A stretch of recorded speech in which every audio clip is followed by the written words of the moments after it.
Ya, itu salah satu syarat supaya kinerja itu bisa mengalami peningkatan dari ke waktu. Maka produktivitas setiap individu, setiap tim di dalam organisasi perusahaan itu harus dipantau, ya. Nah, bagaimana kriterianya dianggap bagus produktivitas itu? Apabila output, ya, dari perusahaan itu atau hasil produksi dari perusahaan itu lebih besar jika dibandingkan dengan input perusahaan itu. Nah, input itu dari sisi masukan itu adalah penggunaan sumber daya yang dimiliki atau yang dimanfaatkan oleh perusahaan. Apa saja itu sumber daya yang dimiliki oleh perusahaan? Misalnya ya seperti sumber daya manusia, kemudian dia ada modal, ya, kapital, kemudian ada tanah, ada gedung, semua sumber daya yang dipakainya itulah yang dipergunakan untuk menghasilkan sebuah hasil produksi yang disebut dengan output. Nah, gitu. Nah, untuk melihat itu orang produktif atau tidak, misalnya gitu ya. Perusahaan itu bekerja secara produktif atau tidak. Nah, kalau secara matematisnya, kalau kita bandingkan antara output, ya, hasil produksi itu kita bandingkan dengan input, ya, biaya yang dikeluarkan untuk itu, nanti kalau semakin positif dan semakin besar maka perusahaan itu semakin produktif. Tetapi kalau hasilnya negatif maka perusahaan itu belumlah produktif. Kira-kira begitu dia kalau kita bandingkan. Kalau sederhananya misalnya dana 50.000, ya, kalau outputnya didapatkan 40.000, 40.000 dibagi 50 kan hasilnya negatif tuh, iya kan? Maka dikatakan penggunaan sumber daya itu tidak produktif.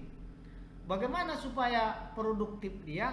Maka input, output dari perusahaan itu, ya, hasil perusahaan itu harus lebih tinggi dibandingkan dengan biaya yang dikeluarkan untuk memproduksinya. Itulah yang disebut dengan produktivitas. Intinya begitu, ya, produktivitas itu. Jadi bagi kalian ini kan sudah semester 7 saat ini. Ketika semester 7 seperti ini, sebentar lagi akan mengajukan judul skripsi, akan melakukan penelitian. Hampir 95%, ya, yang Bapak temukan itu mahasiswa selalu ingin meneliti kinerja. Itu dia. Selalu ingin meneliti kinerja perusahaan. Macam tidak ada lagi tema yang lain, ya. Itu yang paling banyak. Nanti kalau nggak disetujui, wah, berat-berat dia mengerjakannya. Selalu itu.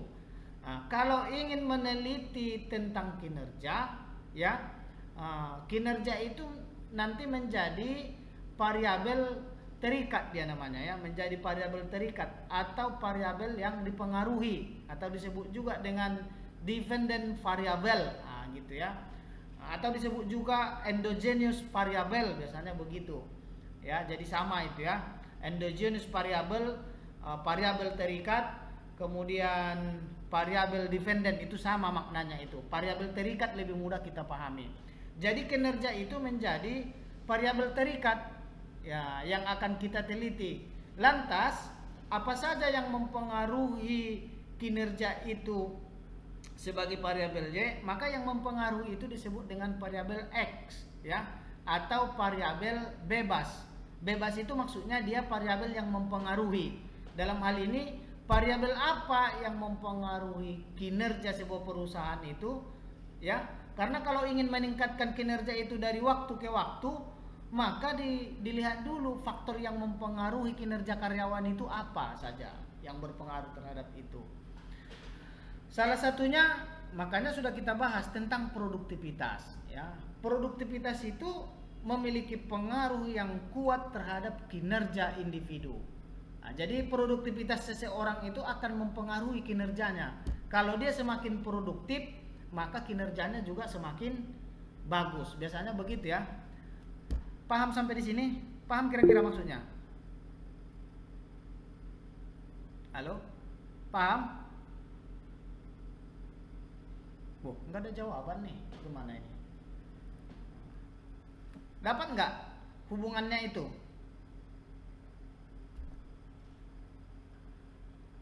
Apa ini kamera aja nggak ada jawaban, nggak ada respon nih? Nurul Fatimah paham nggak? Paham, Pak. Ya, alhamdulillah. Nurul Hidayah? Insya Allah paham, Pak. Iya, mantap. Nah, ini nggak percuma ini ya kan. Sudah pengalaman semua di tempat kerjanya itu ya. Maka untuk meningkatkan kinerja itu supaya dia jangan sampai mengalami penurunan ya, maka kita lihat faktor apa yang mempengaruhinya. Nanti kita perbaiki faktor-faktor yang mempengaruhinya itu. Salah satunya adalah produktivitas. Ketika misalnya produktivitasnya nilainya kecil ya, atau cenderung dia bernilai negatif, maka itu diperbaiki dulu faktor yang mempengaruhinya. Apa itu faktor yang mempengaruhinya? Itu salah satunya produktivitas. Produktivitas itu tadi adalah perbandingan antara hasil produksi dengan biaya produksi yang dikeluarkan untuk ini. Dalam hal ini kita berbicara tentang manajemen sumber daya manusia. Jadi sumber daya manusia ini perlu diperbaiki produktivitasnya setiap orang. Jadi sama dengan kalian ini kalau di rumah itu ya, kalau misalnya yang belum bekerja ya, kalau diam aja di rumah ya, kemudian banyak main TikTok saja di rumah ya, atau nonton TV saja di rumah, atau apa namanya, golek-golek aja di rumah, itu artinya tidak produktif ya, karena Anda punya potensi, Anda punya tenaga, Anda punya modal ya, tetapi seharian itu Anda tidak menghasilkan apa-apa, itu namanya tidak produktif. Jadi kalau orang semakin aktif dalam satu hari, semakin banyak aktivitas yang dilakukannya sehari-hari, maka orang akan semakin produktif. Begitu. Tapi kalau duduk aja main-main TikTok, main-main WA, berarti kita tidak produktif. Begitu juga di perusahaan itu. Kalau karyawannya itu bekerja penuh ya, dia bekerja secara efisien, secara efektif ya, apalagi dengan metode yang bagus, dia memahami kinerjanya, dia mampu melaksanakan kinerjanya, dan dia bekerja sesuai dengan waktu yang diberikan terhadapnya, maka itu karyawannya akan menjadi produktif di dalam perusahaan. Itulah yang diharapkan perusahaan, supaya perusahaan itu mendapatkan keuntungan dari karyawannya itu. Salah satu parabelnya nanti bisa kalian teliti, hubungan produktivitas dengan kinerja karyawan ya. Biasanya begitu ya. Bagaimana meningkatkan produktivitas, nanti dilihat materinya itu ya. Meningkatkan produktivitas yang bagus, memperbaiki produktivitas, itu kan ada di dalam materi kita itu ya. Tidak bisa kita bahas lagi malam ini. Untuk malam ini ya, kita akan membahas salah satu variabel yang mempengaruhi kinerja lagi selain produktivitas. Jadi Bapak harap walaupun sekilas mata kuliah ini ya seperti tidak nyata ya, tetapi memang fokus manajemen sumber daya manusia adalah berkaitan dengan manajemen kinerja ini. Pasti sangat berkaitan dengan manajemen sumber daya manusia ini ya. Jadi kalau yang sudah bekerja mungkin dia sudah tahu prakteknya itu ya, tapi ya kalau yang masih belum bekerja, ini seperti teori-teori saja seperti itu ya. Karena memang berbicara tentang manusia itu kan agak susah kita tentang manusia ya, mengkuantifikasikan apa yang dirasakan manusia itu kan agak sulit ya. Artinya membuat ukuran manusia itu dia supaya kita tahu dia hari ini dia bersemangat atau tidak kan sulit kita ya mengukurnya itu. Makanya materi ini pun kadang-kadang dilihat seperti mengambang, tapi pada intinya inilah sebenarnya pekerjaan orang sumber daya manusia itu ya. Karena manusia itu sangat sulit. Kalau Bapak bilang dibandingkan dengan variabel yang diteliti oleh di konsentrasi lain, dibandingkan keuangan misalnya. Kalau keuangan itu kan mudah diteliti ya, sudah ada angkanya ya. Dan kita sudah tahu memprediksinya ke depannya seperti apa tingkat efisiensinya. Orang pemasaran juga lebih mudah sebenarnya karena jumlah yang mereka jual itu bisa dapat datanya dengan sendirinya.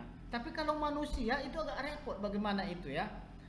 Bagaimana produktivitasnya berubah-ubah dari hari ke hari, karena yang diteliti itu adalah sikap, perilaku ya, perubahan pikiran orang, ya, perubahan ke kelas ini, kualitas itu kira-kira apa yang tergambar dalam pikirannya semua? Ada yang bisa memberikan komentar dulu sama Bapak? Kualitas itu seperti apa yang kita pahami? Halo? Coba dulu. Siapa yang bisa berkontribusi? Kualitas yang dipahami itu dalam keseharian atau hari ini yang kita pahami kualitas itu apa? Karena kualitas itu adalah salah satu variabel yang mempengaruhi kinerja orang juga di dalam perusahaan. Ada yang bisa menjelaskan dulu sama Bapak, apa itu kualitas? Halo? Mutu, Pak. Mutu, ya. Masih sama dia pernyataannya, belum menunjukkan itu isi daripada sebuah kualitas. Mutu itu macam apa ya? Hampir sama aja dia. Artinya mutu itu semacam sinonim daripada kualitas. Tapi oke lah, itu sudah mendekati lah salah satunya. Yang lain, bagaimana yang disebut berkualitas? Tingkat baik atau buruknya suatu produk, Pak. Tingkat baik dan buruknya suatu produk, ya itu termasuk salah satunya, ya. Tapi ke konsepnya belum kena, ya. Tapi itu nanti salah satu contohnya itu, ya, baik buruknya suatu produk. Oke, yang lain. Daya tahan, Pak. Daya tahan, nah itu salah satu contohnya juga. Yang lain. Izin Pak, saya Pak. Ya, silakan Nurul. Nah, kalau saya kan kerja di cafe resto nih. Ya. Kalau pemahaman saya sendiri, kalau kualitas itu seperti kalau kayak minuman itu dari rasanya, dari kebersihannya. Rasanya, itu sih Pak. kebersihannya, ya. Iya. Oke. Kalau begitu sudah prakteknya sudah paham. Itu gunanya yang sudah bekerja itu, ya. Disebutkan kualitas, ya. Tapi kalau kita bahas secara teori, itu indikator, sebenarnya indikator dari kualitas yang disebutkan tadi itu, ya. Kalau di prakteknya itu yang kita pahami dari macam-macamnya itu. Tetapi kan ada bahasa, ada pernyataan ataupun ada definisi yang bisa mewakili dari seluruh yang disampaikannya itu tadi. Baik dari rasa, higienisnya, kemudian tadi baik buruknya, ya. Kan harus ada bahasa yang tepat untuk mewakili itu semua, ya, supaya orang memiliki pemahaman yang sama tentang apa itu kualitas, ya. Jadi kalau secara teori, ya, kualitas itu nanti biasanya, ya, setiap pelanggan perusahaan itu dia akan mendefinisikannya sendiri kualitas menurut pelanggan itu. Iya kan? Kan itu, ya. Setiap konsumen dia akan mendefinisikan itu. Jadi yang disampaikan si Nurul itu, ya, kalau itu masuk salah satu yang didefinisikan oleh konsumen, maka itu bisa jadi menjadi persyaratan sebuah kualitas. Gitu, persyaratan sebuah kualitas. Jadi kalau konsumen mendefinisikan apa itu kualitas, maka itulah yang harus dipenuhi oleh perusahaan. Itu yang disebutkan dengan kualitas. Semakin terpenuhinya keinginan konsumen terhadap produk yang dihasilkan oleh perusahaan, maka produk yang dihasilkan itu akan semakin berkualitas. Jadi kesimpulannya begini, ya, kualitas itu adalah sebuah pemenuhan terhadap harapan konsumen. Itulah yang disebut kualitas, mewakili semuanya itu. Macam tadi disampaikan si Nurul, higienis, kemudian apalagi tadi Nurul, higienis, Rasa Pak. rasa. Sekarang Bapak tanya, siapa yang mengharapkan higienis dan rasa itu? Konsumen Pak. Konsumen. Iya kan? Jadi kalau misalnya konsumen merasa higienis di kafenya itu, kemudian mereka rasanya semua masakan di situ enak, iya kan? Artinya kan itu memenuhi harapan konsumen kan? harapan konsumen itu terpenuhi, maka nanti konsumen akan menyatakan produk yang dihasilkan kafenya tempat si Nurul itu berkualitas. Gitu dia. Tapi kalau misalnya konsumen merasa di sana tidak sehat, merasa di sana tidak enak rasanya, atau merasa mereka tidak nyaman di kafenya itu, maka semua yang ada di kafe itu pasti nanti konsumen menyimpulkan tidak berkualitas. Biasanya seperti itu. Makanya tadi termasuk yang disampaikan oleh si David, baik buruknya suatu produk misalnya gitu ya. Jadi kalau kita ingin meningkatkan kinerja dari sebuah perusahaan itu, maka kualitas ini sangat penting, karena dengan kualitas itu nanti orang akan mencari produk kita itu, produk yang dihasilkan oleh perusahaan itu. Seberapa seberapa tinggi kualitas yang bisa dihasilkan oleh perusahaan, ya. Semakin mampu perusahaan ya memenuhi keinginan dari konsumen, maka kualitas perusahaan itu semakin tinggi, kualitas produknya semakin tinggi. Ya, makanya bagi kita harus mengetahui ya kriteria kualitas yang diinginkan oleh konsumen terhadap produk perusahaan itu. Baru nanti diarahkan sumber daya manusianya untuk menghasilkan seperti yang diinginkan oleh konsumen tadi itu, baru disebut berkualitas produk perusahaan itu. Kan intinya tadi kan ingin meningkatkan output itu ya. Semakin berkualitas output kita, semakin dicari orang, maka semakin banyak pembelinya, maka nanti kinerja organisasi ataupun kinerja perusahaan dan kinerja individu di dalam perusahaan itu akan semakin bagus. Ya. Bisa kira-kira dipahami sampai di situ? Bisa, Pak. Ya. Pak. Kesimpulannya tentang kualitas ini apa coba? Yang bisa mewakilinya itu seperti yang Bapak jelaskan. Siapa yang bisa menjelaskan ulang kepada kita?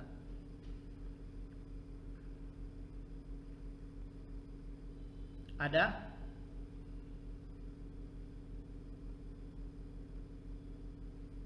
Bah, gimana? Coba dulu. Intinya tadi yang bisa mewakili seluruhnya yang disampaikan itu kan sudah Bapak jelaskan. Apalah intinya yang bisa mewakili dari seluruh pernyataan-pernyataan itu? Harapan yang harus dipenuhi oleh ini Pak, produksi. Harapan siapa yang mau dipenuhi? Harapan konsumen Pak. Iya, mantap. Gitu baru ya.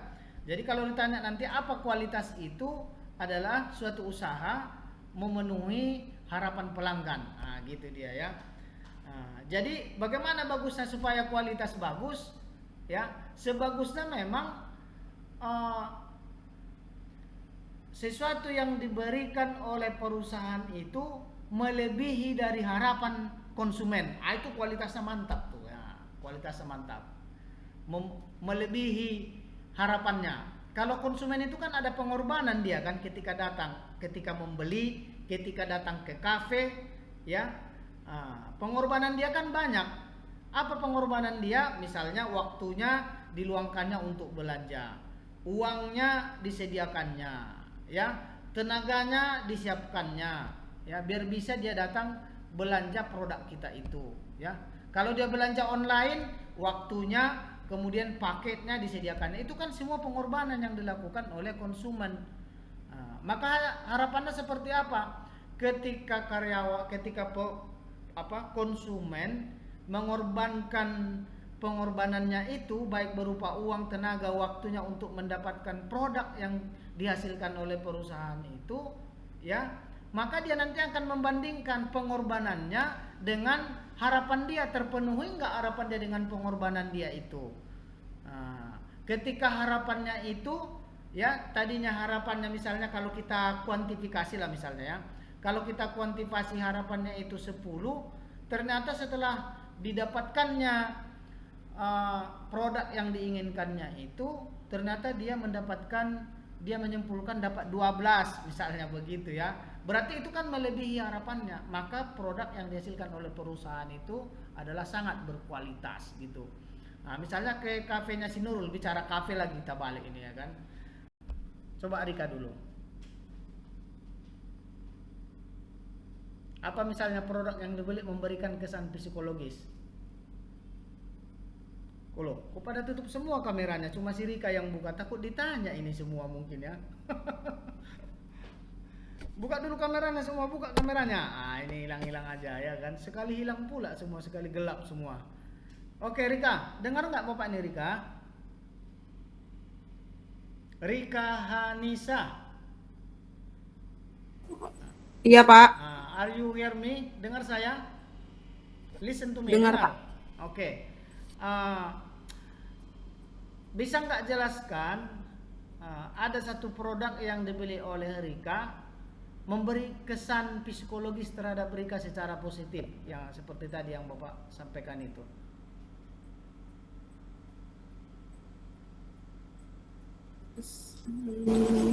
Ada?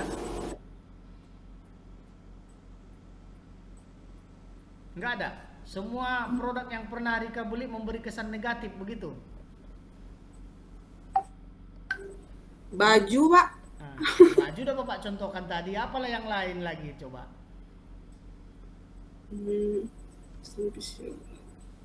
Kayak jilbab bisa Pak. Apa kesan positifnya membeli jilbab yang pernah Rika Anissa rasakan? Kesan fisiologisnya kayak ya saya kemana-mana setiap hari pakai jilbab sih Pak. Iya benar. Kesannya apa dengan membeli salah satu jilbab itu? Apa kesan psikologisnya yang positif Rika Anissa rasakan? Itu salah satu faktor sangat menentukan itu bagi orang ya.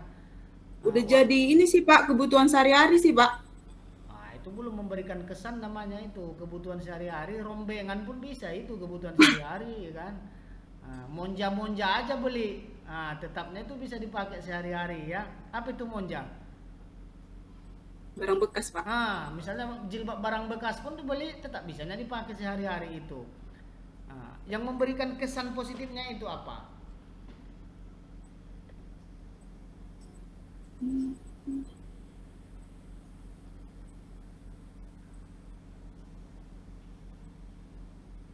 Nggak bisa. Beli jilbab hanya itu aja. Terlihat rapi sih Pak. Terlihat rapi. Oke lah, masuklah itu salah satu contoh ya. Orang yang biasa berjilbab dia merasa lebih rapi ya. Tapi misalnya kesan positifnya juga dengan jilbab itu kesannya yang paling tinggi kan diharapkan misalnya ternyata bisa dipandang dia sudah memenuhi syariat, menutup aurat misalnya gitu ya dengan berjilbab. Gitu. Kemudian nanti dengan memakai jilbab yang seperti itu dia ingin dikesankan memang nampak dia menjadi seorang muslimah, gitu kan, muslimah yang baik lah istilahnya begitu.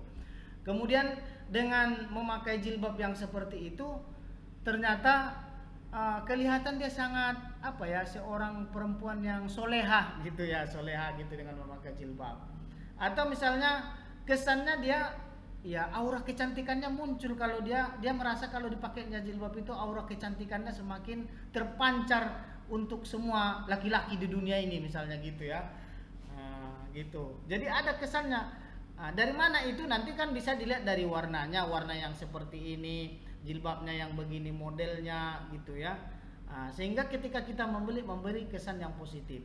Atau misalnya kalau si Siti Erlina ya, Siti Erlina ini ya pakai tutup kepala pula dia ini, padahal ini malam-malam ya, mungkin dingin di tempatnya. Atau ini di Brastagi nih ya, Lina ya. Lagi nggak enak badan Pak. Lagi nggak enak badan ya, makan obat lah ya kan. Jadi gini, misalnya si Lina ini membeli gincu, gincu apa itu? Alat pewarna bibir. Stick Pak. Jadi kalau dia memakai gincu itu, dia semakin kesannya dia semakin percaya diri dengan pakai gincu itu. Dari apa misalnya dia, wah merahnya luar biasa, tuh kan? Kesannya. Kemudian kesannya nanti kalau dipakainya gincu itu tidak merepotkan baginya. Kenapa? Nanti ketika dia misalnya membersihkan, ketika makan itu gampang dihapus dari bibirnya. Nanti bisa pakai ulang lagi. Jadi sangat fleksibel daripada pakai gincu yang 3 bulan nggak hilang-hilang dari bibirnya. Itu kan repot itu ya. Jadi kalau beli gincu yang berkualitas, yang bagus, memberikan kesan dia semakin mudah ya. Dia nampak semakin cantik, tapi pemakaiannya dia semakin mudah, tidak mempersulit dirinya. Kalau misalnya sampai 1/4 jam menggosok bibirnya baru bisa hilang dari bibirnya gincu itu, wah payah juga itu kan. Waktu mau tidur panas juga bibir, harus pakai sunlight pula membersihkan bibirnya, itu repot ya kan. Makanya harus ada kesan positif. Kalau ini saya pakai, saya bisa cantik dan bisa berulang-ulang dipakai setiap hari karena gampang dibersihkan. Nah, itu kesan positif yang didapatkan orang dari sebuah gincu. Kemudian nampak akhirnya bibirnya juga semakin sehat gitu ya. Tidak jadi keriput gitu kalau tidak bergincu. Nah, itulah kesan-kesan itu.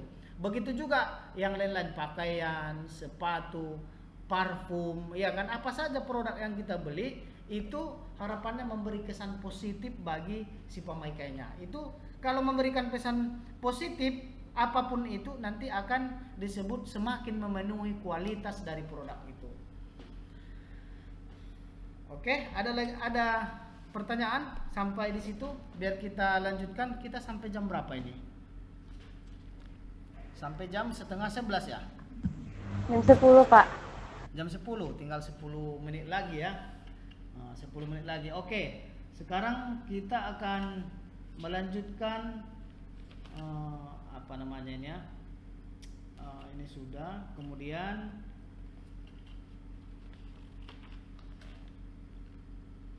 ya, bagaimana supaya kualitas itu dapat tercapai ya. Ya kan? Bagaimana supaya kualitas itu dapat tercapai? Ini ada materinya ya. Yang penting yang pertama harus dipahami oleh mahasiswa ya. Kalau kita ingin meningkatkan kinerja dari sebuah perusahaan itu, kualitas itu adalah sebuah variabel yang sangat mempengaruhinya ya. Kalau kita ingin memenangkan pasar ya, karena dengan menangnya lah kita menguasai pasar, makanya kinerja perusahaan nanti akan semakin baik. Maka semua kita ini harus menganggap kualitas itu adalah sebagai senjata persaingan yang paling kuat. Kualitas. Kenapa? Karena memang berbeda orang dulu dengan zaman sekarang gitu ya. Kalau dulu karena kehidupan masih zaman susah, orang yang penting ada gitu ya. Kalau orang dulu kan gitu ya, yang penting ada bajunya, yang penting ada sepatunya, udah begitu saja kan gitu ya. Memenuhi sekedar kegunaannya saja orang dulu. Tapi orang sekarang selain memenuhi keinginannya, banyak hal yang diharapkan dari sebuah produk itu. Jadi semakin banyak harapan orang terhadap produk itu dipenuhi oleh perusahaan, maka itu akan semakin berkualitas dari sudut pandang konsumen. Mereka akan terus melakukan pembelian dan mencari barang itu. Jadi orang sekarang semakin berkualitas semakin dikejar orang.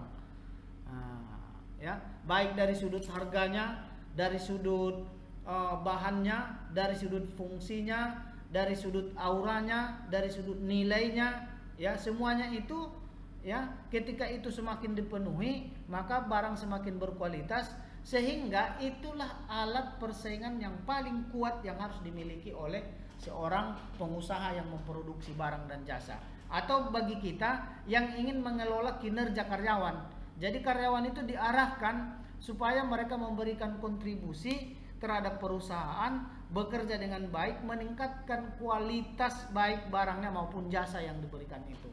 Semakin berkualitas, maka perusahaan nanti kinerja karyawan semakin bagus, maka nanti kinerja perusahaan juga semakin baik. Sudah 2 variabel yang bisa nanti kalian teliti. Satu, kualitas produk ya, kualitas ya. Kemudian produktivitas. Itu adalah faktor-faktor yang mempengaruhi kinerja supaya tidak mengalami penurunan dari waktu ke waktu. Nah, selanjutnya bagaimana supaya karyawan ya bisa menciptakan kualitas itu ya. Bagaimana karyawan supaya menciptakan itu? Bapak share sedikit lagi ya biar bisa dilihat. Tinggal 10 menit lagi kita.